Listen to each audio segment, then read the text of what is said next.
Dear student, good evening. मेरा नाम है शिव शंकर गुप्ता और मैं आपको पढ़ाने वाला हूँ ऑब्जेक्ट ओरिएंटेड प्रोग्रामिंग लैंग्वेज। चलिए सेशन स्टार्ट करते हैं एक नए दिन के साथ, एक नए शाम के साथ। तो यूनिट नंबर 1 जो है, जो मैं आपको पढ़ाने वाला हूँ, बेसिकली जो मैं पढ़ाऊँगा यहाँ पे जो चीज़ें आपको ध्यान रखनी है जी, तो जो ध्यान रखने वाली जो चीज़ें हैं, जैसे आपका प्रोसीजर ओरिएंटेड प्रोग्रामिंग लैंग्वेज और एक है आपका ऑब्जेक्ट ओरिएंटेड प्रोग्रामिंग पैराडिग्मा।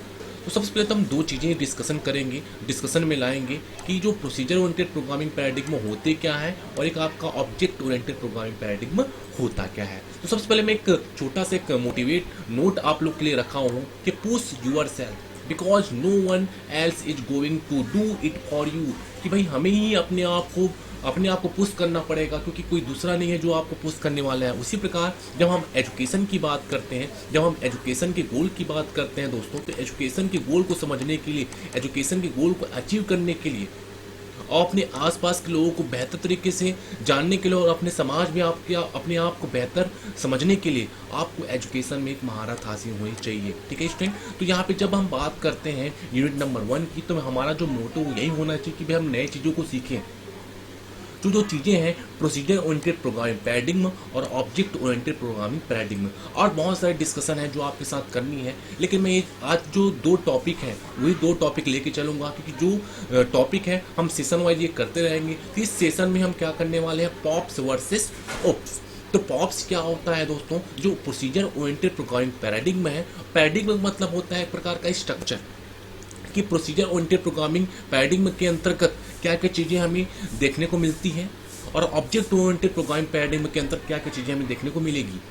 अगर मैं एक छोटा सा एग्जांपल दूं आप सभी को, जो लैंग्वेज से पहले से भली भांति परिचित हुए हैं, जैसे आपकी सी लैंग्वेज। अगर मैं सी लैंग्वेज की बात करूं और आपके C++ की बात करूं, तो यही आपको समझने के लिए बेहतर है कि जो सी लैंग्वेज है आपका प्रोसीजर ओरिएंटेड प्रोग्रामिंग पैराडिग्मा के अंतर्गत आता है और आपका जो C++ है आपका ऑब्जेक्ट ओरिएंटेड प्रोग्रामिंग पैराडिग्मा के अंतर्गत आते हैं। चलिए इसे हम डीपली से देखते हैं और दोनों समझते हैं कि दोनों चीज़ें होती क्या है।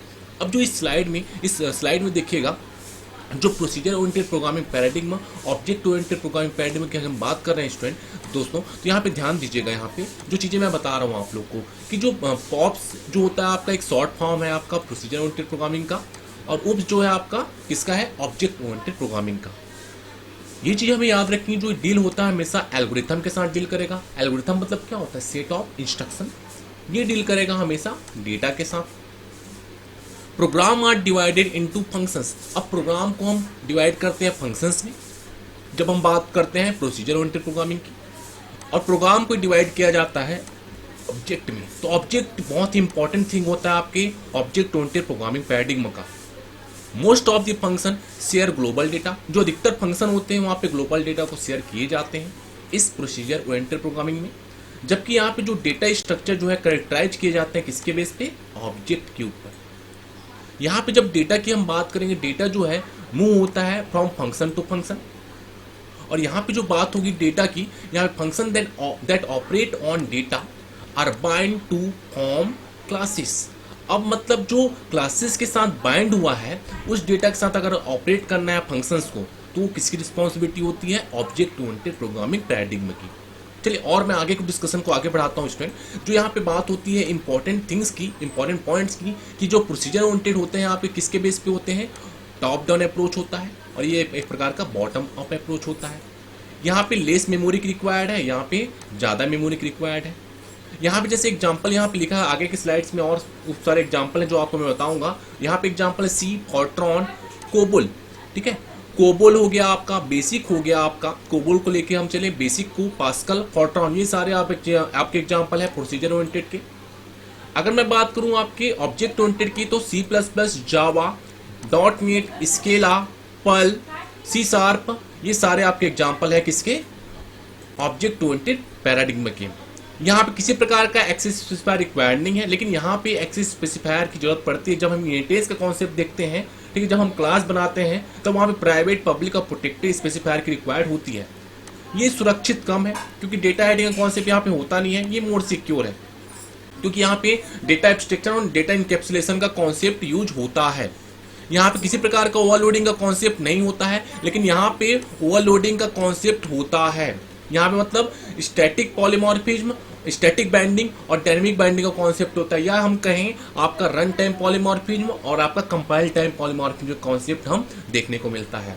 तो ये जो पीडीएफ फाइल है, ये जो आपका जो पेज है प्रोसीजर ओरिएंटेड प्रोग्रामिंग पैराडिग्मा और ऑब्जेक्ट ओरिएंटेड प्रोग्रामिंग के लिए बहुत ही खास होता है आप सभी स्टूडेंट को समझने के लिए। तो प्रोसीजर समझिएगा, जो फंक्शंस होते हैं, फंक्शन को हम डिवाइड करते हैं मॉड्यूल्स में, जो आगे की स्लाइड में आपको अच्छे से बताया गया है दोस्तों। चलिए देखते हैं जो नेक्स्ट स्लाइड की बात हम करेंगे। जो नेक्स्ट स्लाइड की हम बात करेंगे वो है आपका प्रोसीजर ओरिएंटेड प्रोग्रामिंग लैंग्वेज की और आपकी ऑब्जेक्ट ओरिएंटेड प्रोग्रामिंग पैराडिग्मा की। इसको हम और बेहतर तरीके से समझ सकते हैं इस पर्टिकुलर एग्जांपल में कि क्या बोला जा रहा है। यहाँ पे ध्यान दीजिएगा कि जो प्रोग्राम्स हैं, मेन प्रोग्राम के डेटा को हमने डिफरेंट प्रोसीजर में बांटा गया है और यही प्रोसीजर जो है जो यहाँ पे बात हो रही है कि the main program coordinates calls to procedure. जो आपका मेन प्रोग्राम है प्रोसीजर को कॉल कर रहा है और वो अपने एप्रोप्रिएट डेटा को as a parameters hand over कर दे रहा है। वो किस में बात होती है? पॉप्स में। लेकिन मैं जब ऑब्जेक्ट ओरिएंटेड की बात करता हूँ तो यहाँ पे ऑब्जेक्ट ओरिएंटेड की हम बात करते हैं तो ऑब्जेक्ट में दो चीजें होती है, एक डेटा होता है और एक उसकी फंक्शनैलिटी होती है। फंक्शनैलिटी मतलब उसका बिहेवियर। तो ऑब्जेक्ट मतलब क्या होता है? नोन थिंग जिसे मैं डेटा कहता हूँ, कैन डू थिंग्स जिसे मैं बिहेवियर कहता हूँ। ठीक है, इन चीजों को याद रखिएगा क्योंकि ऑब्जेक्ट ही बहुत इंपॉर्टेंट पार्ट है आपके ऑब्जेक्ट ओरिएंटेड पैराडिग्मा का। चलिए नेक्स्ट, अब नेक्स्ट स्लाइड देखिएगा। नेक्स्ट स्लाइड जो बात हो रही है यहाँ पे बहुत ध्यान से देखिएगा। नेक्स्ट स्लाइड में मैंने बात कही है, इसी को मैंने डिफाइन किया हुआ है कि भाई कि प्रोसीजर प्रोग्रामिंग होता है क्या है। It can be defined as a programming model which is derive from structural programming. किसके ऊपर डिराइव किया गया है? स्ट्रक्चर प्रोग्रामिंग के ऊपर।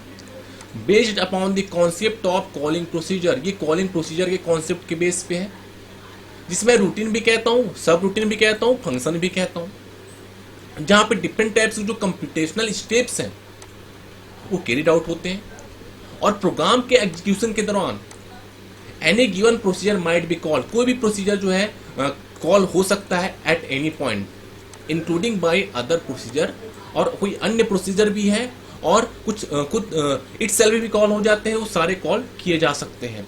तो जो प्रोग्रामिंग लैंग्वेज की हम बात करते हैं प्रोसीजर प्रोग्रामिंग, तो कौन कौन से लैंग्वेज इसके अंतर्गत आते हैं? तो है आपका फॉर्ट्रॉन, एल्गोल, कोबोल, बेसिक, पास्कल, सी।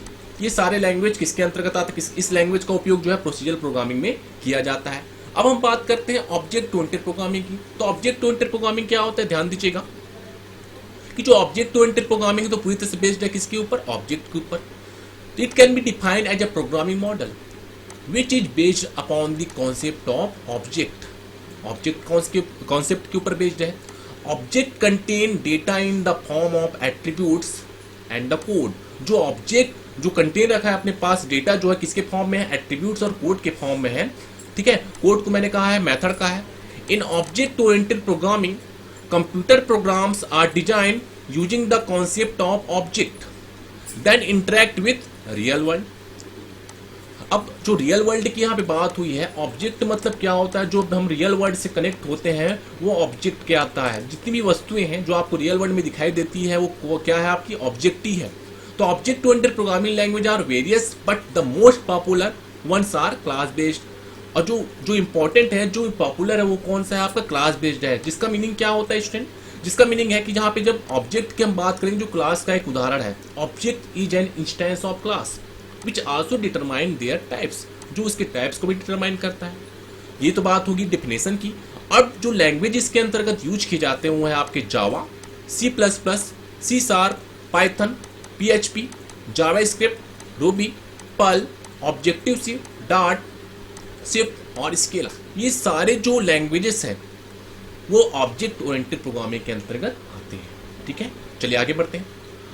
अब इस जो हमारा जो सेशन था, ये पहला सेशन था पॉप वर्सेस उप्स। तो मैंने कोशिश किया कि मैंने आपको हिंदी में भी एक नोट्स उपलब्ध कराऊं जो आपके बेहतर के लिए होगा। ठीक है, अब इस सेशन का एक लास्ट टॉपिक है पॉप्स वर्सेस उप्स। तो चलिए इसको जल्दी से हम इसको कवर कर लेते हैं। जो पॉप्स होते हैं जहाँ पे प्रोग्राम को छोटे भागों में विभाजित किया गया, जिसे हम फंक्शन कहते हैं, यहाँ पे ऑब्जेक्ट में विभाजित किया जाता है।